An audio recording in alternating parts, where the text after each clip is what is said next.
Hello everybody, good evening. We're going live once again. The topic of this live will be alcohol is also a drug. And we'll be hearing some comments from our participants, Gracie Santoro, founder of the Coletivo Alcoolismo Feminino, or feminine alcoholism, Sabrina Presman, psychologist who specializes in chemical dependency, Roberto Flores, one of the oldest chemical dependency counselors in Brazil, and Luca Pantaleão, a comedian and from a personal point of view, a recovering alcoholic. We were live before but had some technical difficulties, so I'm going to start over. I hope that you will be patient and understanding. So I'll be bringing Gracie on now.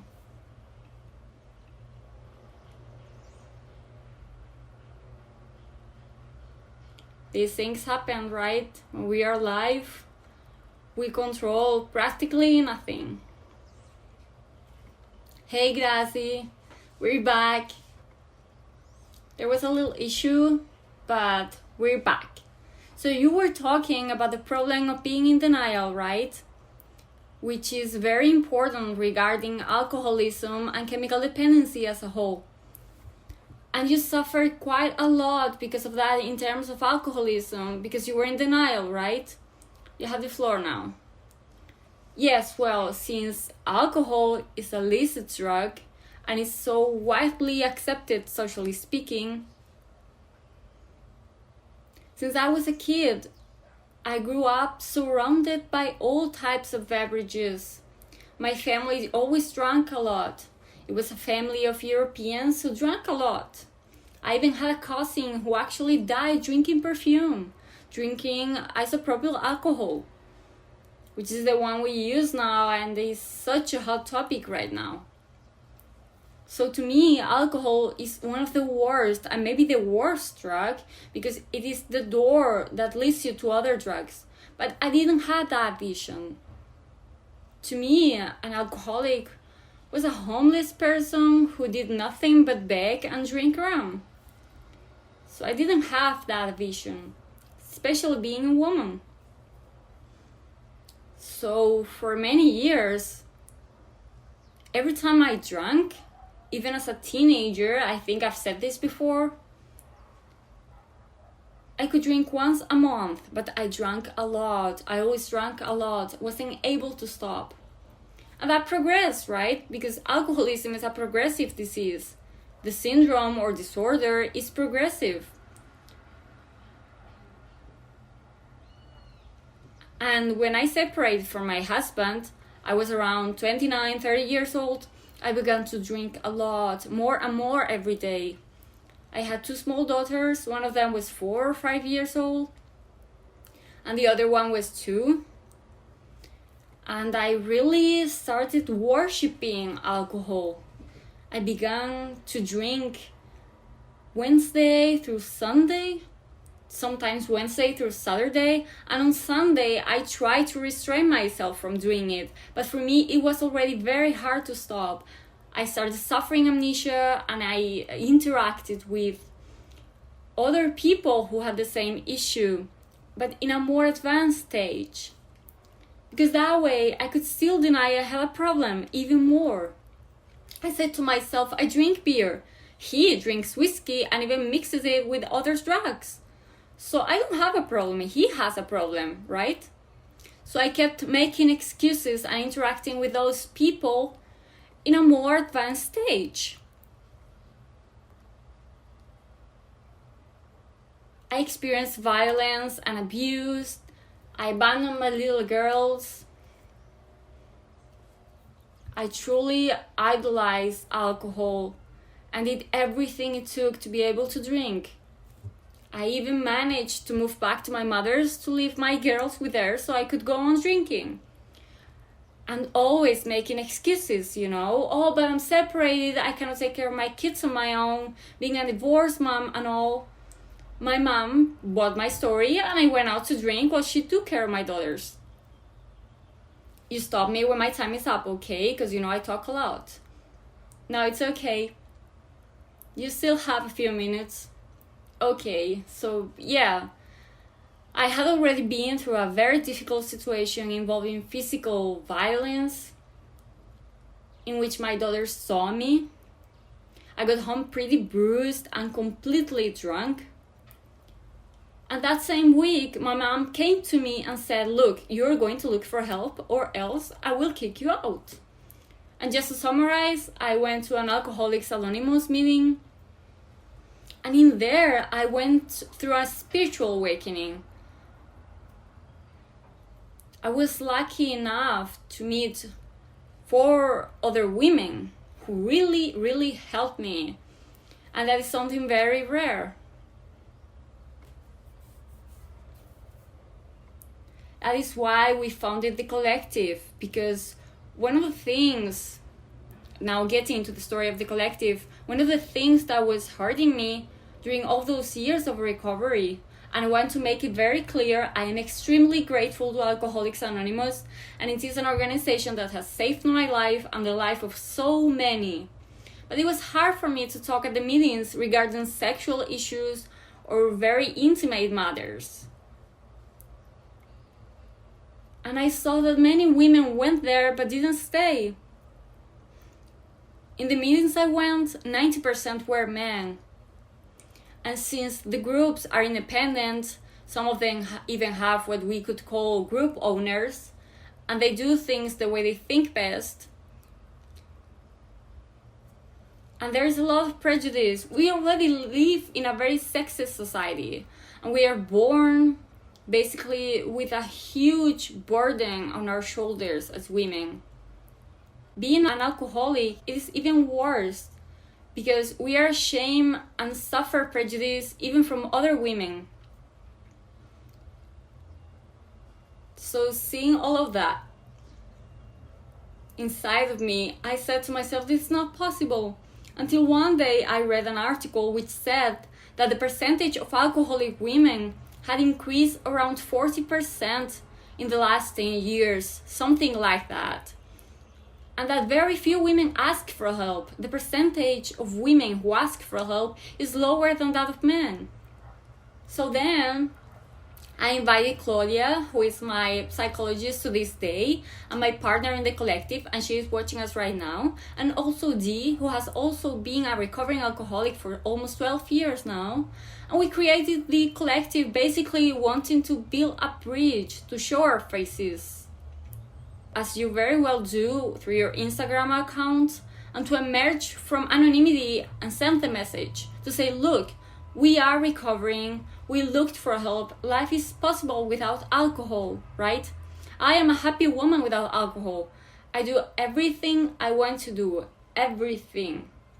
I'm not the type of alcoholic who stays home. I do everything I want to because I don't need to drink anymore. I don't want to drink because my life is good with no alcohol. So we created social media accounts, an Instagram account, myself, Claudia, and Dee. We founded the collective on February 20, and we went on Instagram and said, hey, we are alcoholics and we are looking for other women who are interested.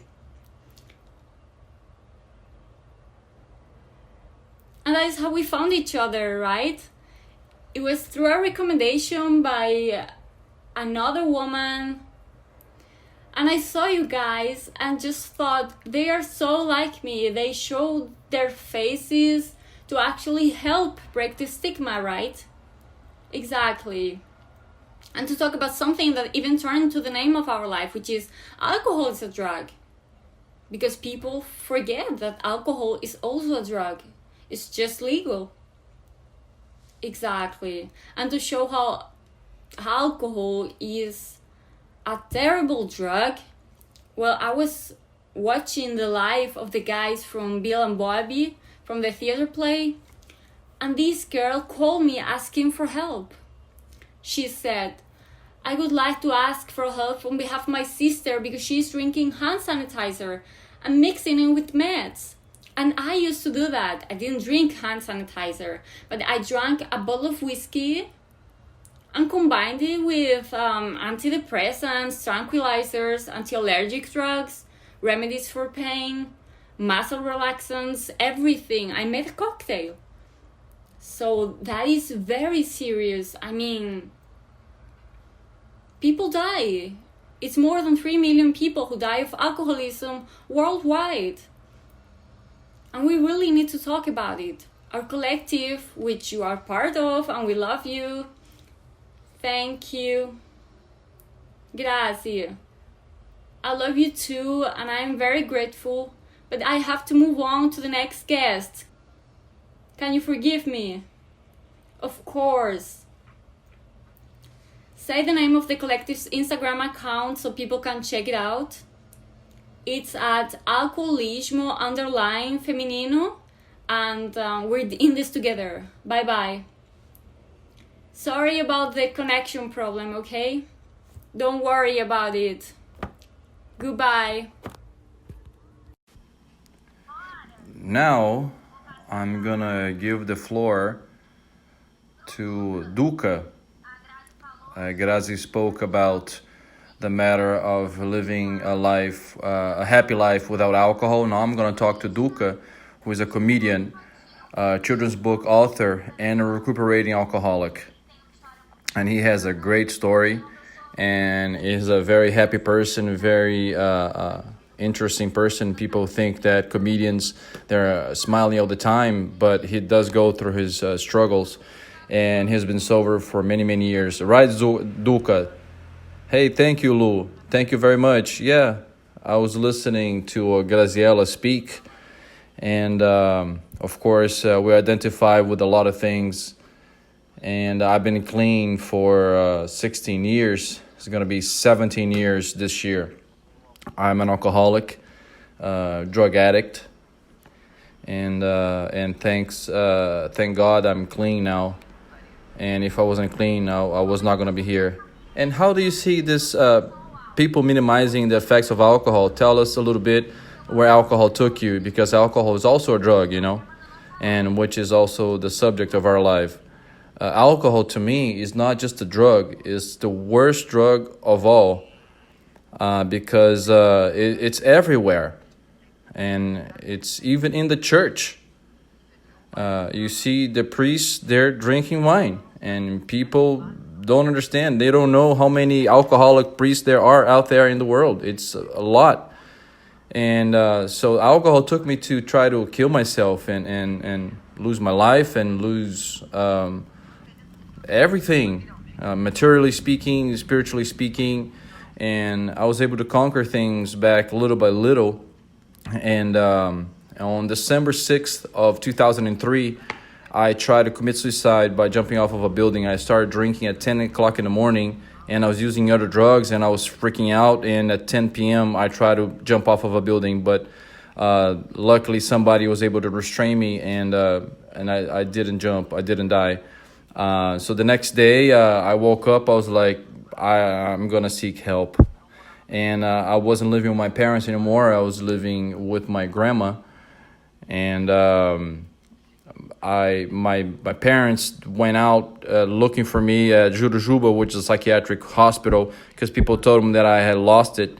And I was freaking out, and I had. And they looked for me in police stations, in the morgue. And I was in the street still, drinking still.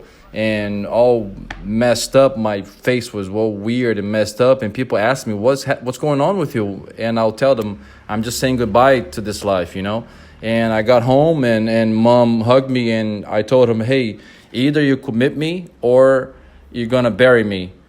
So on December 8th of 2003, I was committed to a rehab clinic where I stayed for 44 days, and which is where I started to live, really, because I was a good person. I discovered that I am a good person. I'm not a scoundrel, a shameless person, a thug. I have a condition, and a lot of people have that condition. And a lot of people, like Graziella was saying, they are in denial, which is the main thing. Oh, not me. And I used to think like this also. I was like, oh, no, not me. All I do is alcohol, marijuana, ecstasy, and LSD. I don't have any problems with drugs. And so the problem was when it runs out. Yeah. The problem is when it runs out. Yeah. So I saw Graziella talking about it, and I drank rubbing alcohol myself. I found myself in very dire straits. And it's that thing. The recuperating alcoholic is a wonderful thing, but an active alcoholic is just a sad thing. I remember the OLO I used to do. You know what OLO is?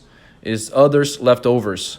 And I used to look for, I didn't have any money anymore. I didn't know how to speak anymore, not even Portuguese, or didn't even know my name. And so I went to other people's leftovers and people's cans that were left over. I would get the can and I would drink with whatever was inside, with cigarette butts, with ashes.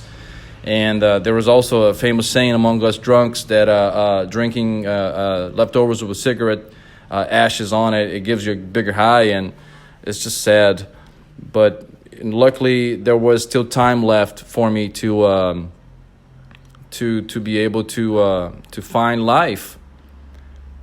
And like in this quarantine, what I see, like everybody is just drinking a lot and really heavily, and I see that like once the quarantine is over, the AA groups will be packed, because who's left? Like in the quarantine, it's only you are left, and like couples are splitting. A lot of things are happening because there's no more the exterior world. There's only the interior that is active now. Man, you're screwed. You're done. And that's the thing. And today, and like, of course, here at home, we don't live a Roman Rockwell painting. But I miss being in a AA meeting a lot. And there's some online meetings, but there's just too many things online, and I like offline. And so the thing that I'm doing the most is surfing, because either you surf or you freak out, so I need to put this endorphin in me, and I've been able to do that, but it's sad, and to see that people are going heavy at it, in drugs and alcohol. And like, I don't have any problems anymore talking about it. The effects of alcohol is quite dismissed and minimized by people. People say, oh, I'm just drinking during the quarantine, and after the quarantine, I'm not going to drink at home anymore. And unfortunately, I don't think this is going to happen. I think it's going to be one of the after effects. And many people, alcoholism will, start on them. I think that, did you have the habit of drinking at home when you were active? Or you just drink socially? Oh, no. I was the guy that used to hide beers inside the produce drawer in my fridge when there was a party at home. Like, we're running out of beers. I'm going to hide some for me because I cannot run out, like we talked earlier. What if it runs out, So I became the seesaw guy. Whenever I sat down, people stood up and left. And now it's different too, because no one invites me to go anywhere, because I don't use anything anymore. I don't drink or whatever. And they don't understand, because it's so hard for a person to understand that the other person has a problem with alcohol, because everywhere you go, you're offered a drink. It doesn't matter where you have a barbecue. Hey, would you like a beer? Because, we need to know that we cannot. And that's the thing. I take my first step every day. I lost. I cannot do it anymore. So you try to tell people, tell it once, hey, no, I'm not drinking now, try to play it off. And he's like, no, I'm not drinking. And they all keep going. No, just one beer. And you keep trying to warn them, no, I'm not drinking. So, and then you get the limit, you go, hey, I cannot drink. I'm an alcoholic. If I start drinking, the fun is over. Everything here will be over, because it's a monster that it was, created inside of me. And it's, it's here, and that's the truth. And our monsters are inside of us. There's nowhere for them to go, but they're dormant. That's the truth. Because that's the thing of character flaws. Character flaws, I have tons, but they don't come out. And drugs made them all come out. And, like stealing, cheat, and all those things. that people think that inactive, they think it's just normal. But once you're clean, you go, oh no, this is terrible. You're like, oh, then you have to write, oh, I'm sorry to many, many people. And now that you're recuperating and you're a father, as a father, how do you see this matter of alcohol? Because exactly this is present everywhere, in church or even at a baby shower that became an adult drinking shower. And what do you tell your daughters? What do you usually tell them?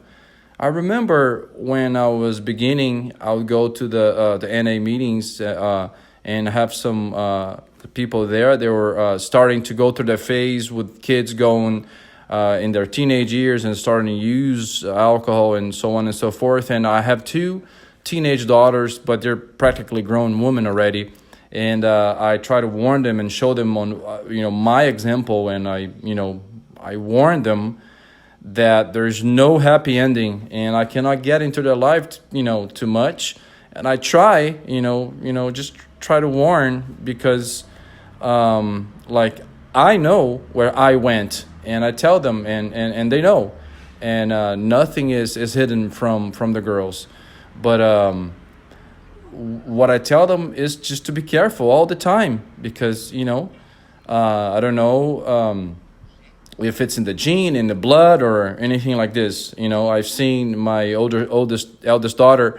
She told me that they drugged her drink once, and my youngest daughter, the 18-year-old one, because I hope now, because it's hard, it's hard to control them. They're all over the place all the time. And today, how can I say, perhaps because I have the approach of the addict that I am, very soon, if I identify and notice that the condition is creeping in, I go, hey, I'll, step up and go, hey, let's go to a meeting with me, because I've been noticing that it's derailing things now. And but now it's still okay, because I gave up on my life. I gave up on fighting for things in life, and that's the thing. Once you're clean, things happen, and develop. When I was clean, I published 4 books by myself, and I'm on TV, and I do comedy. I have my show, which is the Two of Me concert that I have, which I talk about the addiction side and the comedy side, which was a great thing.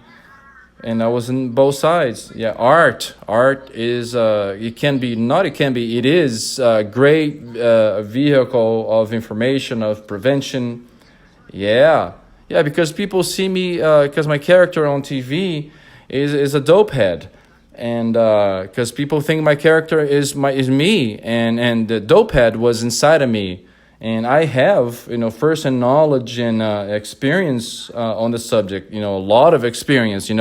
To do this character, but it's not inside of me anymore. It's just a character. So in real life, people go, hey, Tuca, come on, let's go there, do this and that. And they're like, no, not me. I don't do anything anymore. Because if I do, I will die. And that's the truth. And one thing that I learned inside the AA Brotherhood, people, be first arrived there, and somebody there getting a chip of however many years and looking of a newcomer and say, hey, if you mess up, man, you're gonna die, either by suffering or being in the wrong place. And I identify a lot, because I think I'm not gonna be in the wrong place, but I'm gonna suffer again. And man, I don't want to suffer anymore. I've suffered way too much, my God. And that's what I try to tell my daughters. It's not that I suffer way too much, and I tell them this, and it's that pain in your soul. It's not a physical pain. It's pain in your soul, and which is the worst one of all. And this pain makes you, give up on living. And this happens with the introduction of drugs. And because in the beginning, everything's wonderful, but, right afterwards, it's like everything downhill. You see, I went to speak at a rehab clinic once, and I was asked if I had drank alcohol from a gas pump, like from a gas station, like a gas pump. And I told him, not yet. And because it's the not yet condition, because I had not drank alcohol from a gas pump. But yet, but I had drank rubbing alcohol. Duca, unfortunately, I am powerless about the time situation. I need to give the floor to my other guests. I put you and Grazi first because you guys have first-hand experience. And now I'm going to give the floor to a psychologist. And she's an expert, and she'll be able to talk about risk factors, like genetic factors, like we mentioned earlier, and she'll be able to talk about technical aspects about alcohol, which is also a drug. Thank you very much, Duca. Hey, follow along with us, okay? Okay. Thank you. Take care. Bye-bye. Okay, now I'm going to invite the psychologist Sabrina Pressman, who is a specialist in drug addiction. Let me find Sabrina.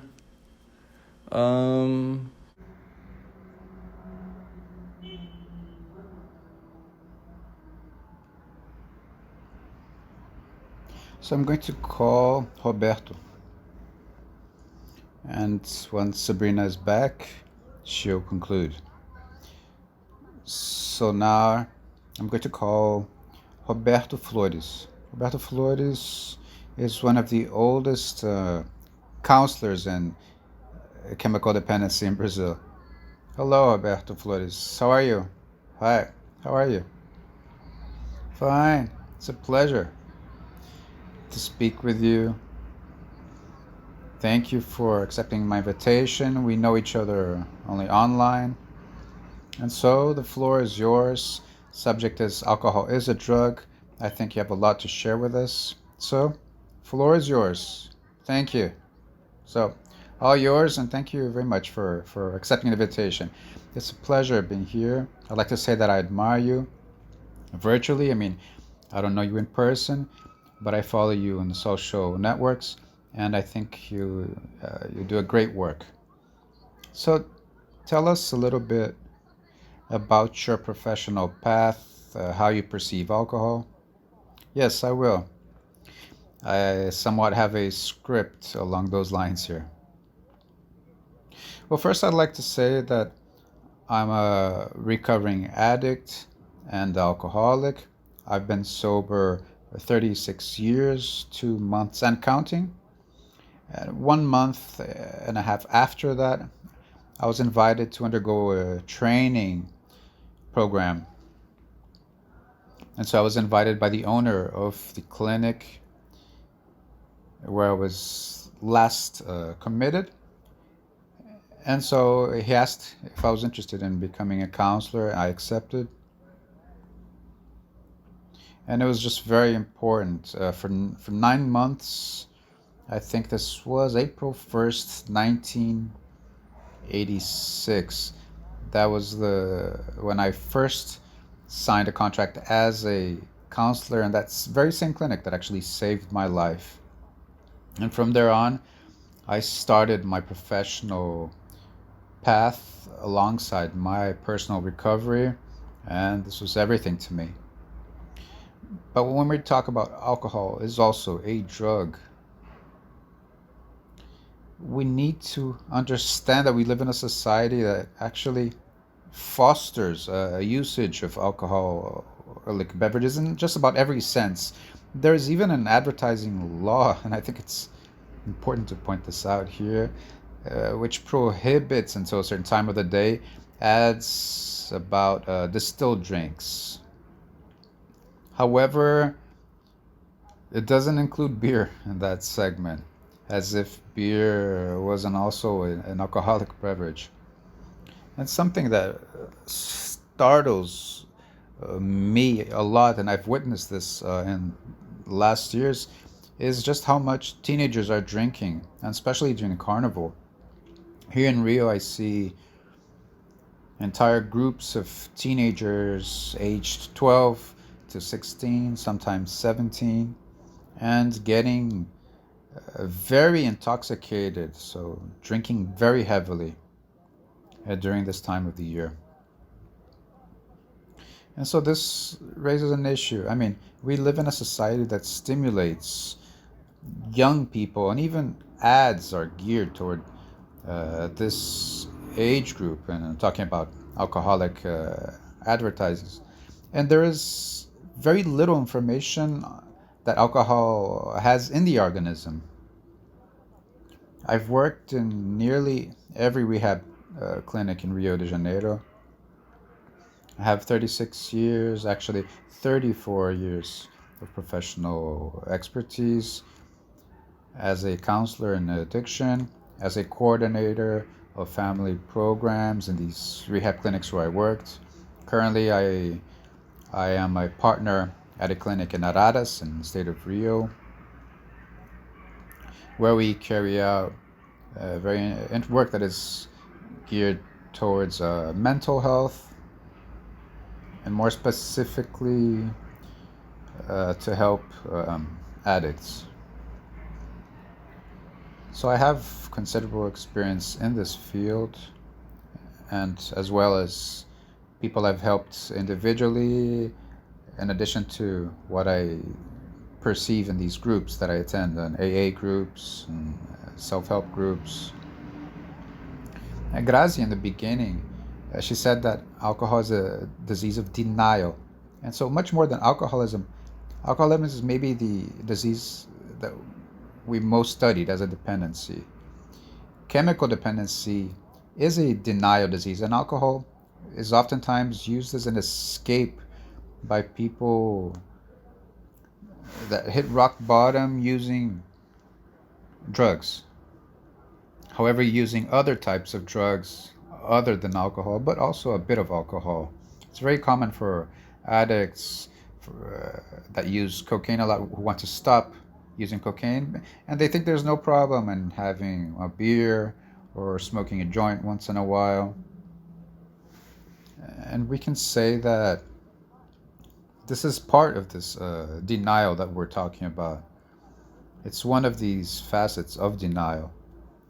So I choose one drug that will take me to rock bottom, and however the other drugs are no problem for me. That's what an addict thinks. But the problem isn't the substance. What we need to understand about alcoholism is the problem isn't the alcohol itself. It lies in the person. The problem lies in us. So if I have a sip, I may even schedule myself. I'll have a sip, but I am not able to schedule myself to stop after having that first sip. I cannot stop drinking after my first dose. So this is interesting to point out, because the co-founders of AA, they recognized this way back, and they created a model in AA which has saved lives across the globe, which is avoid the first sip. So the problem isn't that bottle that I downed. It is instead the first sip, which kicked off a compulsive behavior, and that individuals unable to stop by themselves. So addicts or alcoholics, they are exactly that person, unable to stop by themselves. They are always forced to stop, whether by premature death or a suicide or an accident, or by gunfire, let's say as a result of criminal activity, or sometimes, let's say, family intervention, which oftentimes happens. The family needs to intervene, that relative, in order to save his life, because he's risking his life.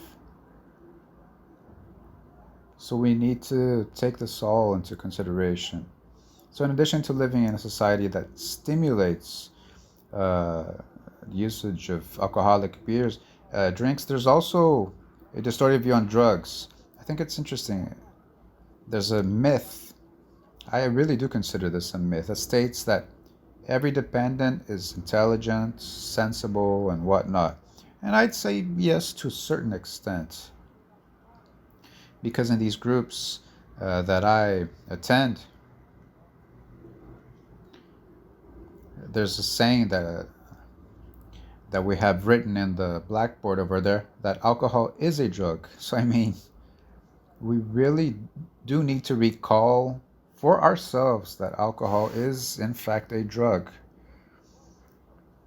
So you can't have a first sip of an alcoholic beverage. That's where the problem lies. I won't deny that there are a lot of intelligent people who are addicts. A lot of us, when we start our recovery process, we show ourselves to be brilliant professionals in the work that they engage in, and that's great. Creativity is many times related to the use of certain substance. However, we realize that it actually lies within us. So these are important things to note. So sometimes people question, what are the probable causes of alcoholism? Well, I'd say that there's so many causes, a wide range, that leads someone to become an addict or an alcoholic. Biological factors, social factors, sometimes there's a precondition, a genetic condition, environmental factors. In a country like Brazil, where there's huge social inequality, where many times an individual's only, let's say, leisure or recreation is to drink. And we see this in the end of work days, on Fridays, for instance. Bars are packed. People drinking because that's where they are able to somehow vent and unwind, because their wage can't afford anything else. And I'm not justifying this conduct, I'm just posing a fact that I think that is interesting here. When I started my recovery, and this was in April 1984, a lot of people here weren't even born. You weren't even born back then.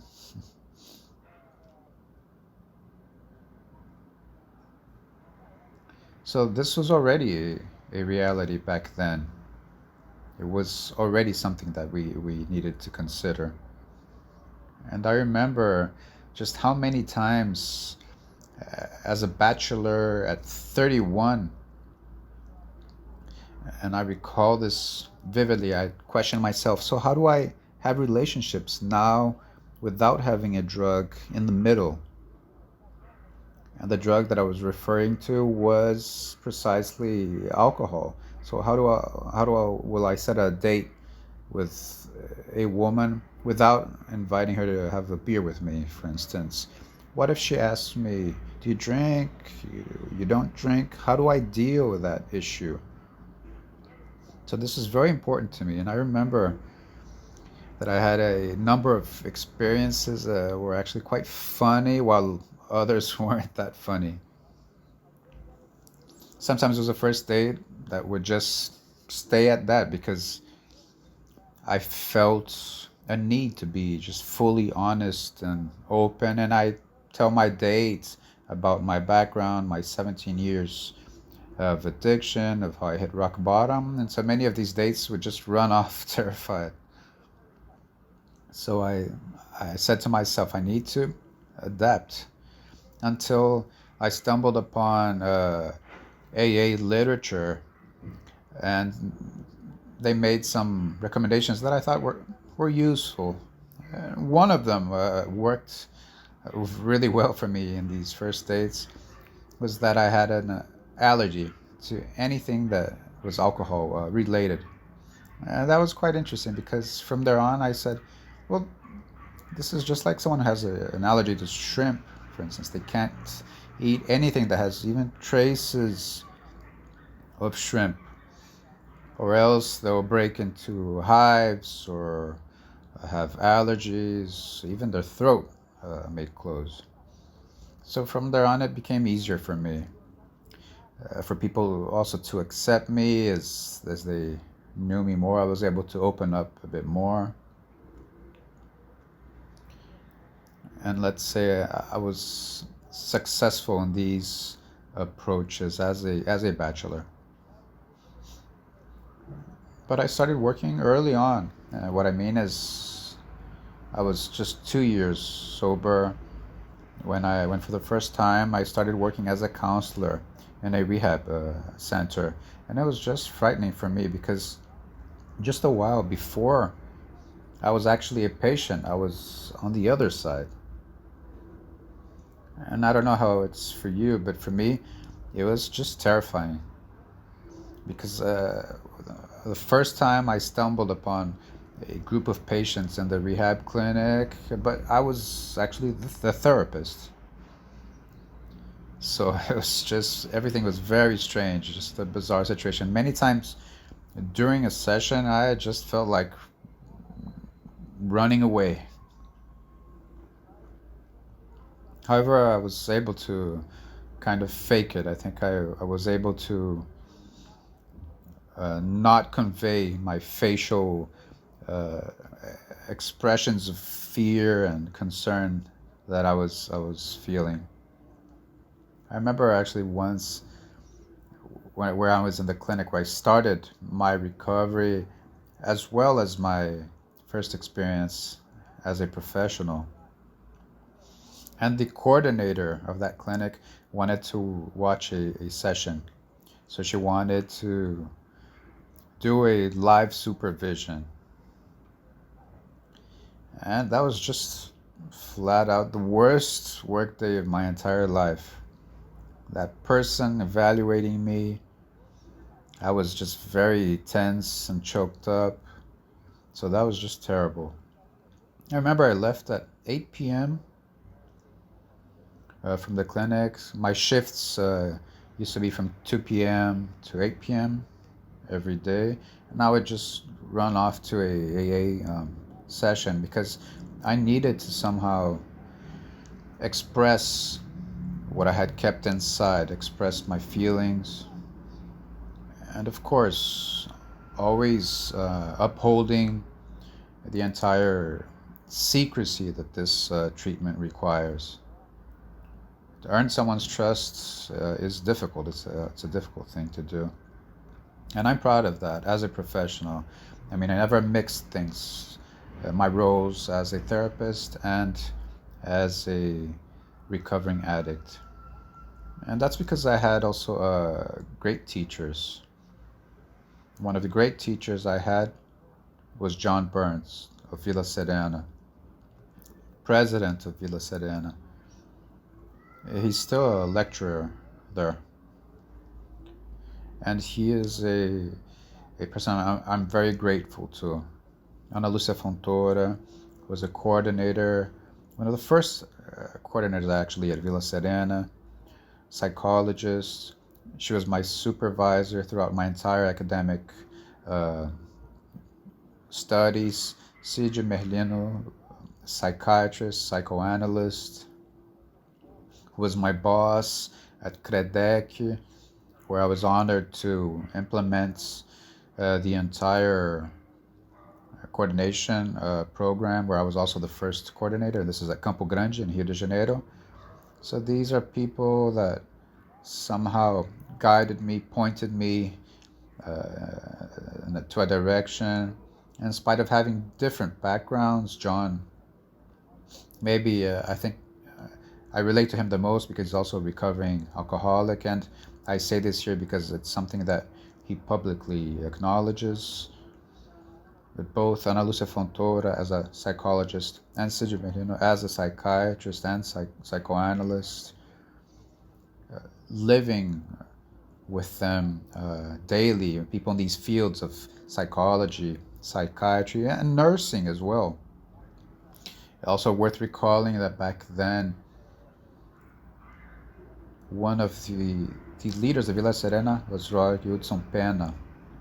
He was a nurse, and nowadays he's a psychologist. He spearheaded a treatment group there.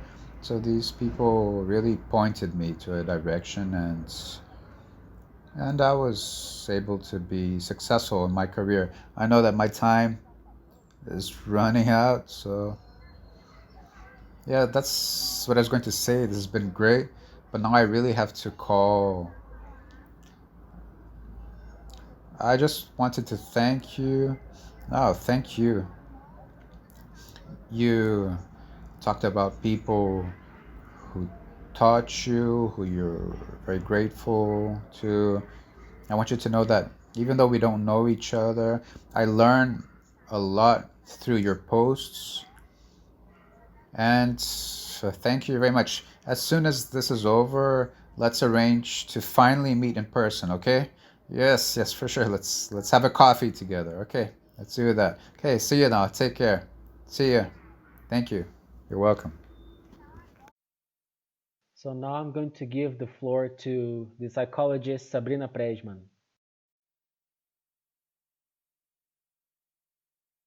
Roberto was talking about people who were really important in his journey, and Sabrina is a professional to whom I'm really grateful. She has taught me a lot, and I think she's a great person. And besides being a great professional, it's important that you're a good human being, a good professional.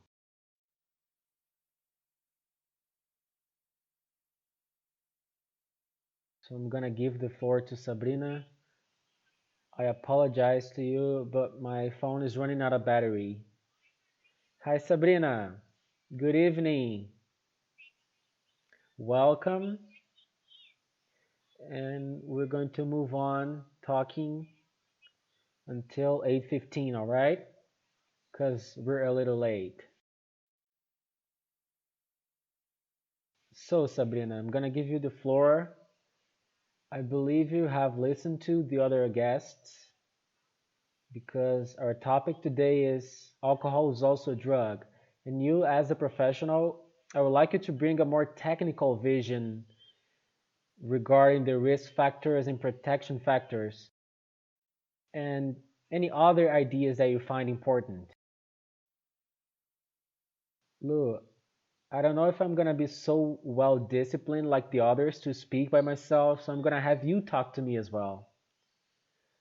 But I think this is a very important topic related to alcohol. As everyone has said already, Roberto, kiss to you, Milena Freire, you as well, and Eliana too. She was one of the best teachers I had at college.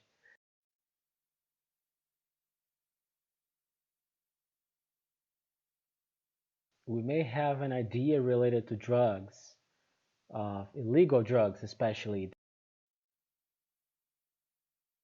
and people understand chemical dependency as one who is a cocaine user, a marijuana user, or even a crack user. And people don't really pay attention to alcohol, especially due to the easy access, the availability. And that's also something I heard people saying on the previous talks. It's present around kids, it's present around their families.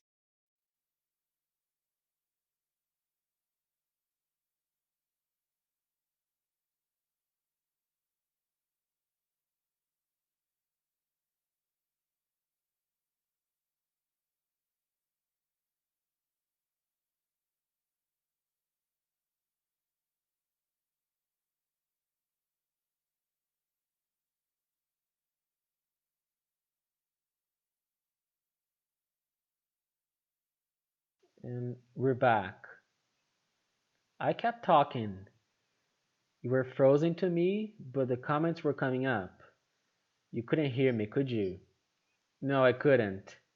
But now we're back. Roberto, were you listening to me? Please confirm. Yeah. So it's something important for us to reflect on is that the legal drugs, especially tobacco and alcohol, due to the fact that they're available and they are of easy access, there's a social perception that the harms are smaller because you see everyone around you consuming it and it's part of many of our rituals. For example, when you go celebrate New Year's Eve, what do people say? Let's make a toast. Let's buy a bottle of champagne.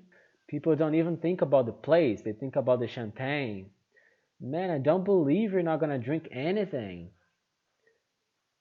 So, one of the main risk factors that we see related to abusive consumption of alcohol is how much society sees alcohol as something not harmful. It's a low risk detection. And even a bit worse, it is a perception that generates a positive expectation for the consumption. It's linked to pleasure situations, to well being. You will be left out of the group if you don't drink. That's when we can start talking about some other issues. Firstly, is that the beginning of the consumption is in the teenagehood, in the end of childhood and beginning of teenagehood. So we could start talking about a type of pediatric disease. For example, I see my daughter, she's 13, and I already see her friends thinking that it's okay to drink. Going to these parties, what they call resenhas, going to the condominium resenhas, there's always somebody with a vodka bottle. It's usually an older boy, not over 18, but older. And he gets it, I don't know, from his parents' house. It's easy to find, it's accessible. So it gave her a perception that it's okay. So, firstly, there's an early consumption when the teenager brain is still taking shape. So it makes it even more grave. The dependency potential is even worse, not only on the chemical part, but also the earlier you start, the fewer connections you have without alcohol. Then you notice that all the social occasions, the pleasure occasions are related to alcohol. I don't know, Lou, how old were you when you started drinking? 16 or 17? And was there pressure? I quit when I was 28. You quit early. And was there pressure from your group of friends when you were 17, 18? Did they drink? Well, the first time I drank was with my parents' authorization. And I believe it was just a repetition of a pattern in my family. There was never that story of being badly influenced, because even today, when I think about it, I think I was the bad influence. So there was no pressure from somebody else. It was just something from the environment around me. So let me tell you something. The teenager is always a bad influence. They're in that phase that they want to try things and do different things. So it's not you. That was part of the deal. But you mentioned something important. It is a drug that is consumed inside people's houses. It's permitted. So if we want to talk about the main risk factors, we have this association of pleasurable situations. There's the consumption inside people's houses, inside the parties, carnival, New Year, that concept of a drink after dinner for some relaxation. So this is very inherent in our society, and there's easy access and even low prices in Brazil. And even some places there are some types of drinks that you can buy cheaper than food. So it's there, it's cheap, it's easier, there's less prejudice, for example. And maybe I could drink it with my parents if I were a teenager. But if I said, I'm gonna snort some cocaine here, my parents would say, no, of course not. And that only happens in extreme situations if the parents are chemical dependents. But alcohol is okay. So, besides these factors, we see a series of other social contexts in which alcohol is a well seen drug. And Roberto was talking about a topic that I love, which is advertisements. And here we're talking about a perspective from a patient, from a person who gets sick from it. But we see a whole industry behind it, an industry that incentivizes the consumption with a picture that it is positive, it is good. So there's hundreds of ads with the most beautiful actors, the most well succeeded people, sports people, and that is all a lie. Because nobody gets jacked drinking beer. Yeah, nobody gets jacked. But, well, you buy that idea. So if you're sad, if you're upset, you say, well, I want to feel like that. And if you think about a music festival, for example, Rock in Rio, Lollapalooza, Peão de Boiadeiro, it doesn't matter if it's rock or sertanejo or country music. Who sponsors these events? Well, alcohol industries. And anytime you look around, you see there's a person selling drinks in that in delivery thing. There's drinking stalls as well. You don't even have to go to a line. There are collectible cups and so on. And during the Olympics, for example, I wanted to do a collection of those cups and I wanted to buy only the cup. And they said I couldn't. I had to buy the drink. And I said, well, I'm going to throw it away. Can I have only the cup? And they said, no. Anyways, and you see those ads on Instagram and all of those digital influencers tagging those drinks there, those companies. And we know that it all started as something natural, especially during these lives in the quarantine. And it became a huge business because you see the artist, the singer, whatever, with a fridge beside them, basically inviting you to drink together. And the other day I was watching a live from a psychologist. It was something different from all of these musical lives. So I said, well, I'm going to unwind and watch this live. So the whole beginning of her live was her making a toast, drinking some wine, and what a pleasurable night it was going to be with her wine. Well, and I was watching her and she's actually a sexologist. And I was watching her talking about it, but with a drink. And I mean, everyone knows that alcohol is horrible for sex. It's not good, both for men and women. There's no man who has a good sexual performance after drinking. And there's many consequences of drinking alcohol, both in women and men. Hi, Gisele, Aleluia, welcome. I'm gonna stay here to watch you. So again, when we think about these factors, we see the main factors, which are the risk ones, and we have to be aware. Before you cut me here, because of my time, I'm gonna use this end here to say, no, I was just watching the time because Instagram can cut us. So something called my attention. But sorry, I was late. Yeah, our live was supposed to start at 8:25 and I was 10 minutes late. I'm sorry.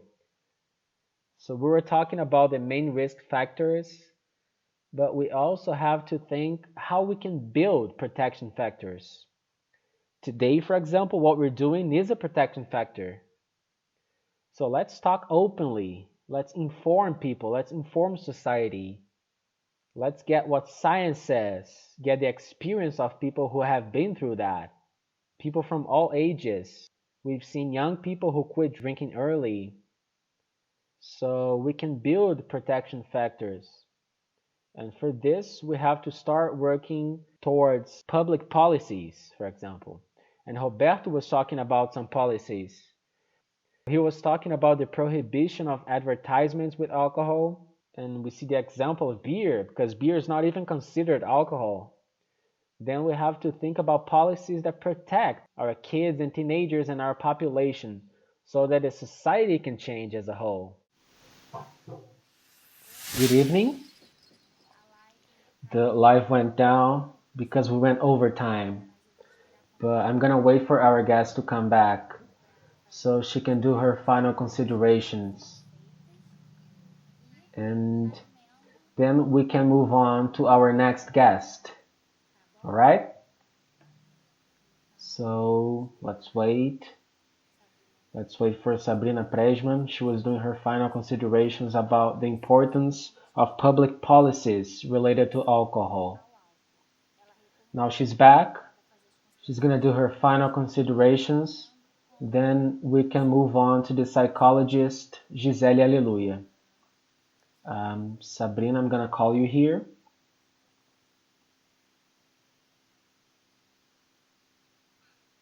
Hello, we're back. Hi, Sabrina.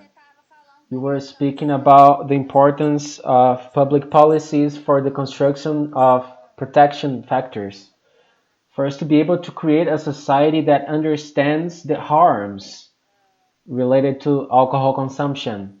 The dry law, or lei seca, is a good example. It raised awareness of the population. There was a decrease of drink and drive accidents in those states that implemented this law. Another policy that is very well succeeded in the countries that implemented it is tax raise. Tax raise on products, on alcoholic products. And with so much harm related to alcohol, it's unbelievable that our state, our government still gives subsidies to the alcohol industries. So one of the main strategies that we know that work is tax raise. So I'm gonna use another example of a legal drug, which is tobacco. You know, that's something I've dedicated myself for many years to study, and that I think we have to learn from this experience to discuss alcohol and debate alcohol. Because tobacco 20 years ago was fancy, was posh, was glamorous, it was linked to sports, to social issues, and so on. But nowadays, if you light a cigarette in public, what happens? Everyone walks away. Yeah, you're not welcome anymore. People will tell you not to smoke around them, and they start talking about passive smoking and so on. So, about alcohol, we're still struggling to have football stadiums without alcohol so that they become family places.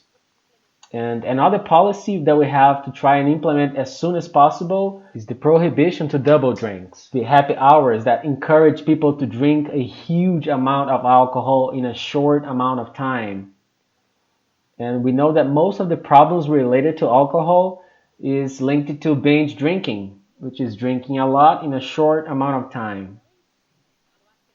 So it is something important that I believe it's essential for us to debate here, is that it's up to us to be responsible socially and individually. And to think, for example, that maybe I don't have issues with alcohol, so there's no problem drinking at home during the quarantine, in front of my kids, in front of my family. Is it what I want them to learn? That at the moments I'm feeling bad, I'm feeling upset, it is drinking how I solve it? Yeah, sometimes we spend our time and energy talking about the government and so on, but we have to start thinking about our attitudes and start promoting healthy environments, a healthy generation.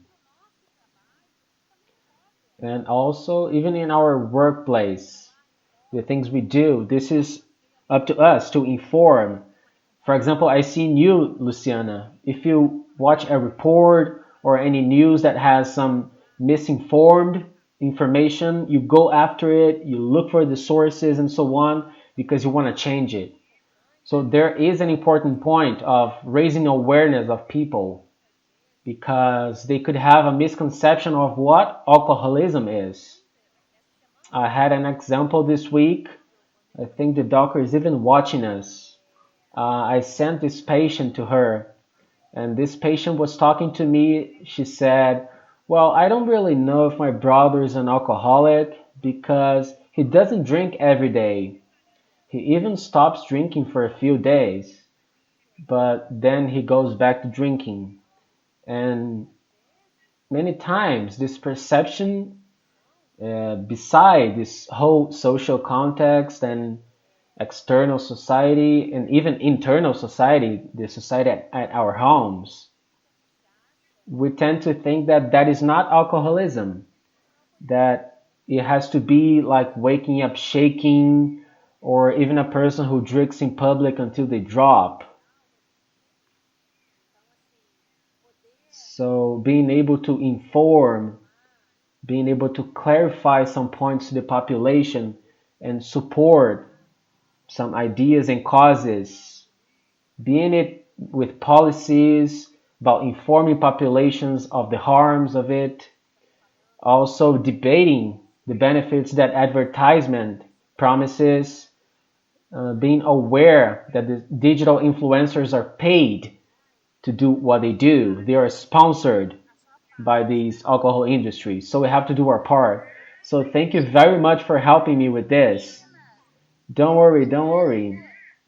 So I'm gonna wrap it up using a quote that I really like. It's from Mother Teresa of Calcutta, and I've been saying it all the time. She had this quote where she said, "What I do is a drop in the ocean, but if I didn't do it, the ocean would be smaller." So I think that any initiative, even if it seems like a small one, for example, I'm not a big influencer, but it will reach someone. I'm sure about it. So if I reach one person, I'll be happy. So thank you for accepting my invitation. But I'm gonna have to wrap it up here because I'll have to start another live with Giselle here.